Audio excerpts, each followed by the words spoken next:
اور جب کافر شخص کی موت کا وقت آتا ہے تو عذاب کے فرشتے بالوں کا لباس لے کر اس کے پاس آتے ہیں اور اسے کہتے ہیں ناراض ہونے والی ناپسندیدہ روح نکل، اللہ کے عذاب کی طرف چل۔ وہ مردار کی انتہائی بدبو کی صورت میں نکلتی ہے، حتیٰ کہ وہ اسے زمین کے دروازے کے پاس لے آتے ہیں تو وہ کہتے ہیں یہ کتنی بدبودار ہے، حتیٰ کہ اسے کافروں کی روح کے پاس ملا دیا جاتا ہے۔ اب دیکھیں کہ وہ مومن پوچھ رہے ہوتے ہیں، اب میں اس کو ٹرانسلیٹ کر رہا ہوں، برا نہیں منانا۔ وہ مومن کہتے ہیں کہ فلاں شخص کا کیا حال ہے، فلاں بزرگ، فلاں مولوی صاحب، فلاں حضرت صاحب کدھر ہے؟ وہ کہتے ہیں وہ تو جناب کدوں دا مار بیٹھے تو آڈے کو نہیں پہنچے، اور پھر فرشتے سے جناب ایتھے نہیں آئے جو دوزخ کی دیکھ لیں۔ یعنی وہ اسی لیے پوچھ رہے ہوتے ہیں کہ تو چل ہم تک پہنچ گیا، فلاں بھی ایک دنیا میں بڑا کوئی مشہور نیک آدمی تھا، وہ کدھر گیا؟ تبھی تو وہ ایکسپیکٹ کر رہے ہوتے ہیں نا اس کو کہ اس کو بھی یہاں پہ آنا چاہیے۔ تو ان کو بتایا جاتا ہے کہ بھئی وہ یہاں پر نہیں، وہ کہیں اور پر ہے۔ 12ویں حدیث جامعہ ترمذی میں 1071 نمبر اور مشکات میں 130 نمبر ہے۔ سیدنا ابو ہریرہ کہتے ہیں نبی صلی اللہ علیہ وسلم نے فرمایا جب میت کو دفن کیا جاتا ہے تو 2 سیاہ فام نیلی آنکھوں والے فرشتے اس کے پاس آتے ہیں، ان میں سے ایک کو منکر اور دوسرے کو نکیر کہا جاتا ہے۔ سیاہ فام نیلی آنکھوں والے خطرناک شکل کے فرشتے منکر اور نکیر۔ پس وہ کہتے ہیں تم اس شخص کے بارے میں کیا کہا کرتے تھے، یعنی نبی صلی اللہ علیہ وسلم کے بارے میں سوال ہوتا ہے تو وہ کہتا ہے وہ اللہ کے بندے اور اس کے رسول ہیں، میں گواہی دیتا ہوں کہ اللہ کے سوا کوئی معبود نہیں اور محمد صلی اللہ علیہ وسلم اس کے بندے اور رسول ہیں۔ وہ دونوں فرشتے کہتے ہیں ہمیں پتا تھا تم یہی جواب دو گے۔ پھر اس کی قبر کو لمبائی اور چوڑائی میں 70 ہاتھ کشادہ کر دیا جاتا ہے۔ یہ 70 کہتے ہیں کثرت، حد نظر تک کشادہ کر دیا جاتا ہے۔ پھر اس کے لیے اس میں روشنی کر دی جاتی ہے، پھر اسے کہا جاتا ہے سو جا۔ وہ کہتا ہے میں اپنے گھر والوں کے پاس واپس جانا چاہتا ہوں تاکہ انہیں بتاؤں کہ میں کامیاب ہو گیا ہوں، لیکن وہ کہتے ہیں کہ تو دلہن کی طرح سو جا، جسے اس کے گھر کا عزیز ترین فرد ہی آ کر بیدار کرتا ہے، حتیٰ کہ اللہ تعالیٰ اسے اس کی خوابگاہ سے قیامت والے دن بیدار کرے گا۔ یعنی اسے لٹا دیا جائے گا، پھر اس پہ وہ کیفیت وہ جنت والی تاری رہے گی، پھر الٹیمیٹلی اللہ تعالیٰ اسے دوبارہ سے زندہ کرے گا۔ اور اگر وہ منافق ہوا تو وہ کہے گا میں نے لوگوں کو ایک بات کہتے ہوئے سنا تو میں بھی ویسے ہی کہا کرتا تھا، یعنی مجھے نہیں پتا، اللہ کی وہ گواہی نہیں دے سکے گا، رسول اللہ صلی اللہ علیہ وسلم کا اقرار نہیں کر سکے گا، میں کچھ نہیں جانتا۔ وہ فرشتے کہیں گے ہمیں پتا تھا تم یہی کہو گے، پس زمین سے کہا جاتا ہے اس پر تنگ ہو جا، وہ اس پر تنگ ہو جاتی ہے حتیٰ کہ اس کی ہڈیاں اور پسلیاں ایک طرف کی دوسری طرف آ جاتی ہیں، یوں وَلِعَوْذُ بِاللَّهِ تعالی، اور اسے مسلسل عذاب ہوتا رہے گا حتیٰ کہ اللہ اسے خوابگاہ سے دوبارہ زندہ کرے گا، یعنی قیامت تک اس پر وہ اس حالت میں عذاب رہے گا، ہمیں نظر نہیں آئے گا۔ جیسے سویا ہوا شخص ایک ڈراؤنا خواب دیکھتا ہے وہ تکلیف محسوس کرتا ہے، پاس کھڑا شخص نہیں محسوس کر سکتا۔ اور سنن دارمی میں ایک حدیث ہے صحیح سند کے ساتھ، مشکات میں 134 نمبر ہے کہ آپ صلی اللہ علیہ وسلم نے فرمایا 99 اژدہے اس پر، 99 جو ہے خطرناک ڈینجرس قسم کے سانپ اس پر مسلط کر دیے جاتے ہیں جو قیامت تک اسے ڈستے رہتے ہیں، اور وہ اتنے خطرناک اژدہے ہیں آپ صلی اللہ علیہ وسلم نے فرمایا کہ اگر ان میں سے کوئی ایک بھی دنیا پر اپنی پھنکار پھینک دے تو دنیا کی زمین کبھی سبزہ نہ ہوگا، ایسا زہر ہے ان کے اندر۔ اللہم اجرنا من النار، اللہم اجرنا من النار۔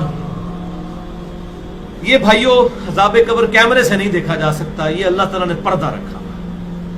13ویں حدیث جامعہ ترمذی میں 2308، سنن ابن ماجہ میں 4267، مشکات میں 132۔ سیدنا عثمان غنی رضی اللہ تعالیٰ عنہ جب بھی کسی قبر کے پاس سے گزرتے تو اتنا روتے کہ ان کی داڑھی ٹر ہو جایا کرتی۔ ساتھیوں نے پوچھا حضرت جب دوزخ کا ذکر کرتے ہیں اس وقت تو آپ کی آنکھوں میں آنسو نہیں آتے، لیکن قبرستان آ کر آپ پر ایسی حالت کیوں طاری ہو جاتی ہے؟ تو سیدنا عثمان نے فرمایا کہ میں نے اپنے محبوب صلی اللہ علیہ وسلم سے سنا کہ بے شک قبر آخرت کی منزلوں میں سے پہلی منزل ہے، جو اس میں بچ گیا اگلی منزلیں اس کے لیے آسان ہوتی چلی جائیں گی، اور جسے یہاں پر مشکل درپیش ہوئی اس کی اگلی منزلیں اس سے بھی مشکل در مشکل ہوتی چلی جائیں گی۔ پھر آپ صلی اللہ علیہ وسلم نے فرمایا میں نے قبر سے زیادہ سخت اور برا منظر کبھی نہیں دیکھا۔ تو یہ حضرت عثمان غنی رضی اللہ تعالیٰ عنہ کی وہاں پر یہ حالت ہوتی ہے، اور اس میں کیا الفاظ ہے؟ قبر آخرت کی منزلوں میں سے پہلی منزل ہے۔ لہذا یہ پرفیکٹ دعا ہے، اللہم ربنا آتینا فی الدنیا حسنہ وفی الآخرۃ حسنہ وقنا عذاب النار۔ یہ مولویوں نے جو اپنے بیچ میں جو ہے وہ انجینئرنگ کرنے کی کوشش کی ہے، وقنا عذاب القبری، وقنا عذاب الحشری، یہ جو بدعت داخل کی ہے، اس کی ضرورت ہی نہیں ہے، کیونکہ عذاب قبر بھی اس میں داخل ہے۔ اس میں الفاظ آپ نے دیکھ لیے کیا ہے، قبر آخرت کی منزلوں میں سے پہلی منزل ہے، تو وقنا عذاب القبری وقنا عذاب الحشری کہنے کی ضرورت ہی نہیں ہے۔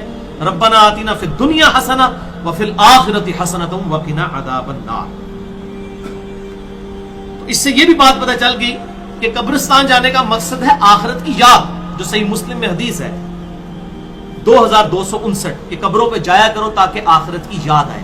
تو سیدنا عثمان بھی دیکھیں قبرستان جا کر وہاں پر آخرت کی یاد کے لیے جایا کرتے تھے، اور یہ حقیقت بات ہے، قبرستان جانے سے ہی انسان کا قبلہ درست